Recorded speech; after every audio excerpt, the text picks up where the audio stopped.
Creative Writers and Daydreaming was an informal talk given in 1907 by Sigmund Freud and was published in the year 1908. The essay explains the relationship between unconscious fantasy and creative art. Many of us are curious about where creative writers get their ideas from. We want to know how they can make us feel things we never knew we could feel and leave such a strong impression on us. What makes it even more interesting is that when we ask the writer, they often cannot really explain it in a way that satisfies us. Even if we understand why they choose certain ideas and how they craft their stories, it does not mean we can become creative writers ourselves. If we could find an activity in ourselves or people like us that is similar to creative writing, it might give us a clue about how writers do their creative work. There is a chance this could happen. Writers themselves often say that everyone has a bit of a poet inside them, and the last poet won't disappear until the last person does. Freud starts looking for signs of imaginative thinking as early as childhood. Kids love to play and get really into their games. You could say that when a child plays, they are a bit like a creative writer. They create their own world or rearrange things in a way that makes them happy. It is important to note that even though they are playing, they take it very seriously and put a lot of feeling into it. They do know the difference between their play world and real life, and they like to connect what they imagine with real things they can touch and see. This connection is what sets a child's play apart from just daydreaming. Like a child playing, a creative writer builds a world of imagination that they take very seriously. They pour a lot of feelings into it, keeping it separate from real life. In language, we see this connection between children's play and creative writing. Certain types of imaginative writing, which need to be connected to real things and can be acted out, are called Spiel or play in German. They might refer to a comedy or tragedy as a Lustspiel or a Trauerspiel, which literally means pleasure play or mourning play. The people performing these are called Schauspieler or players. The fact that the writer's imaginative world is not real has a big impact on how they create. Some things that would not be enjoyable if they were real can be in the world of imagination, and some things that might be upsetting in reality can be a source of pleasure for those experiencing the writer's work. Freud then applies this to grown ups. When a child grows up and stops playing, they start taking life very seriously. But at some point, they might find themselves in a mental state that blurs the line between play and reality again. They can look back on how intensely they played as a child and compare it to how seriously they take things now. This can help them lighten the load that life sometimes puts on them and find joy through humor. As people grow up, they tend to stop playing like they did when they were kids. It might seem like they are giving up the joy they got from playing, but if you understand how the human mind works, you will know that giving up something pleasurable is really tough. We don't truly give things up, we just swap one thing for another. What looks like giving up is actually finding a replacement. So, when a growing child stops playing, they are not giving up everything, they are just changing the way they have fun. Instead of playing with real things, they start imagining and daydreaming. Most people make up fantasies at some point in their lives. This is something that has not been paid enough attention to, even though it is quite important. It is not as easy to see people's fantasies as it is to see kids playing. A child might play alone or form a little group with other kids for a game. They might not play in front of adults, but they don't hide it either. But when it comes to adults, they often feel embarrassed about their fantasies and keep them secret. They hold on to their fantasies like they are very personal, and usually they would rather admit to doing something wrong than share their fantasies.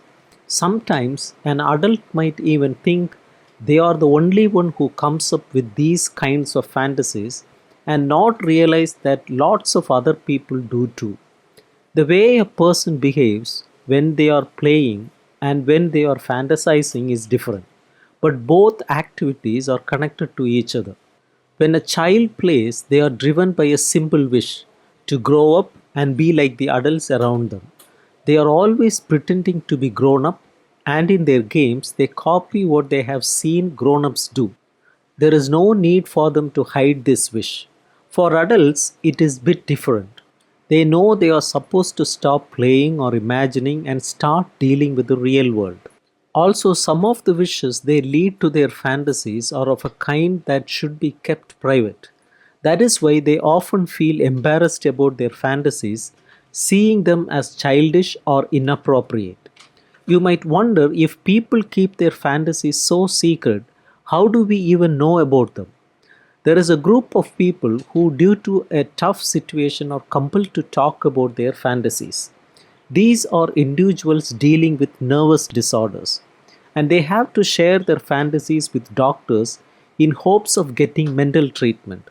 This is one of our main sources of understanding, and we have come to realize that what these patients tell is not much different from what we might hear from mentally healthy folks as well.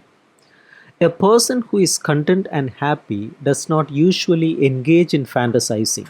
It is more common among those who are feeling unsatisfied in some way. Fantasies are driven by unfulfilled wishes. Each fantasy is like a way to make a wish come true, to fix something that is not satisfying in reality. These wishes differ depending on a person's gender, personality, and situation. They generally fall into two main categories: ambitious wishes, which aim to boost a person's sense of self, and romantic or intimate ones. In young women, romantic wishes are often the main focus because their ambitions tend to revolve around romantic interests. In young men, you will typically find both self centered and ambitious wishes alongside romantic ones. However, it is important to note that these two kinds of wishes often overlap.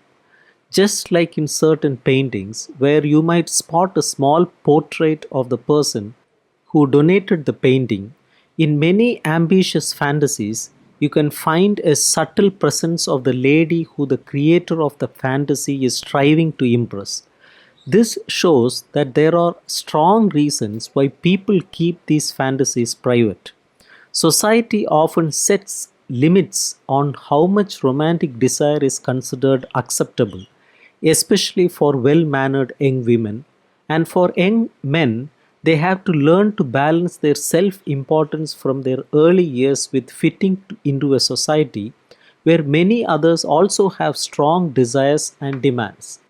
The imaginative things people create, like daydreams and fantasies, are not set in stone. They adjust to how a person sees their life at different times, influenced by their changing experiences.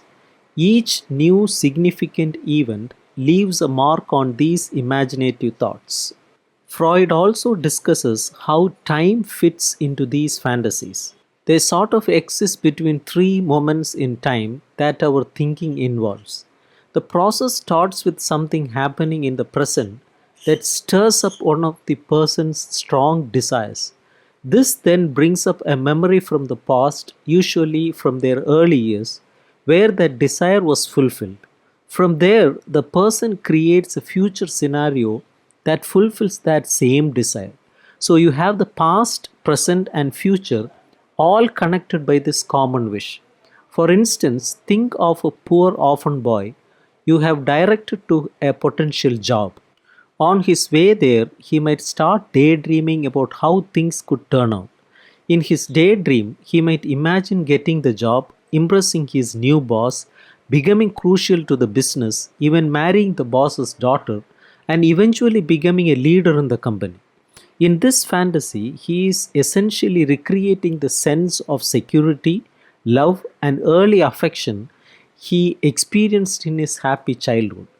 This example shows how wishes use current situations to construct a future scenario based on past experiences.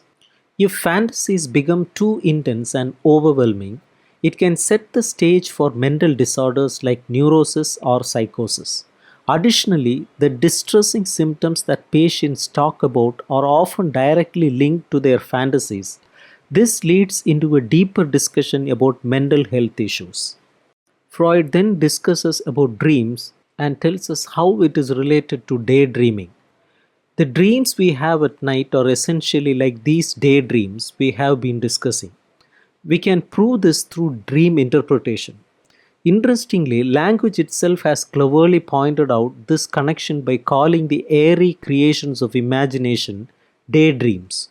However, the meaning of our night dreams often remains unclear. This is because at night we sometimes have wishes that we feel ashamed of. These are things we try to hide from ourselves, so they get pushed down into our unconscious. When these repressed desires and wishes and their related thoughts come up in our dreams, they are often in a distorted form. When scientific research uncovered this aspect of dream distortion, it became clear that night dreams are really just wish fulfillments, much like the daydreams we are all familiar with. Now, the question is, can we really compare these writers to daydreamers in broad daylight and their creations to daydreams? We need to make a distinction. Some writers, like the ancient authors of epics and tragedies, use existing material for their stories. Then there are writers who seem to come up with their own material. Instead of picking up the writers praised by critics, Freud looks at the more modest authors of novels, romances, and short stories who have a large and enthusiastic readership of both men and women. One striking thing about these storytellers' creations is that each story centers around a hero. The writer goes to great lengths to make us sympathize with this hero and almost seems to place them under special protection. For example, if in one part of the story I leave the hero badly hurt and unconscious, I can be sure that in the next part they'll be carefully taken care of and on the road to recovery. If the first part ends with the ship the hero is on singing in a storm, I can bet that the second part will tell of their miraculous rescue, without which the story could not continue. The sense of confidence I feel following the hero through their dangerous adventures is similar to the heroic feeling one might have in real life, like when a hero jumps into the water to save a drowning person or faces enemy fire to charge a stronghold. It is that true sense of heroism which a skilled writer captures beautifully with the words, "Nothing can happen to me." Yet, through this revealing trait of being invulnerable, we can instantly recognize the grandiosity of the main character, who is also the hero of everyday daydream and story. There are other common features in these self centered stories that also point to this connection. For instance, it is very realistic that all the women in the novel always fall in love with the hero. But in the realm of daydreams, this makes perfect sense. Similarly, in the story, the characters are neatly divided into good and bad, even though in real life people have a wide range of characteristics. The good ones are the helpers, while the bad ones are the enemies and rivals of the hero, who has become the central figure of the story. Many imaginative writings are quite different from the straightforward daydream. The feeling is that even the most extreme deviations from that model could still be connected to it through a series of similar cases. In the psychological novels, only one person, the hero, is described from within. The author sort of places themselves inside the hero's mind and observes the other characters from an outside perspective. These psychological novels probably have their unique qualities because modern writers tend to break up their sense of self, examining different aspects, and then personify these conflicting thoughts in multiple heroes. There are some novels that stand in a special contrast to the typical daydream. In these, the person introduced as the hero does not play a very active role. They watch the actions and suffering of other people unfold like a spectator. Some of Zola's later works fall into this category. It is worth noting that when we analyze the psychology of individuals who are not writers and who deviate in some ways from the so called norm, we find similar variations of the daydream where the self takes on the role of an observer.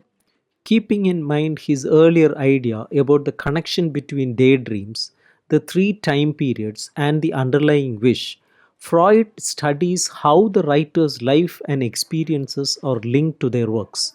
In the past, people did not always know what to expect when approaching this problem, and the connection was often seen in overly simplistic terms.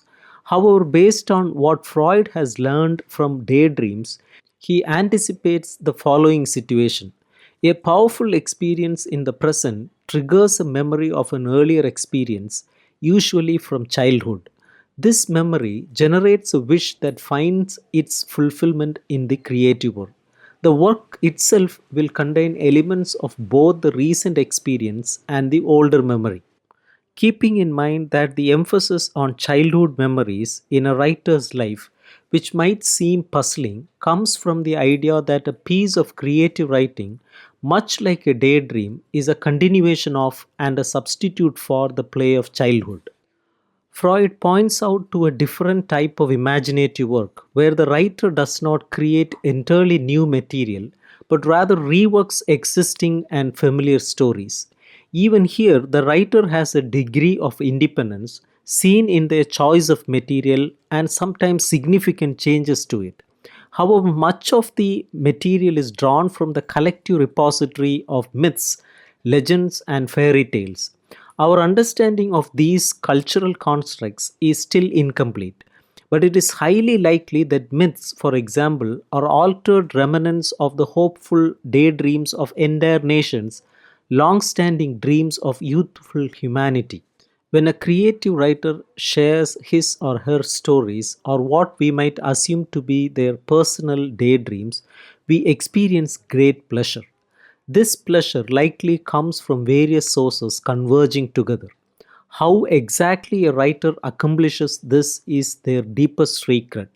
The key art of poetry lies in the technique of overcoming the sense of repulsion we may feel, which is undoubtedly tied to the barriers that separate each individual's sense of self from others. We can speculate about two methods used in this technique. First, the writer softens the self centered nature of their daydreams by altering and disguising them.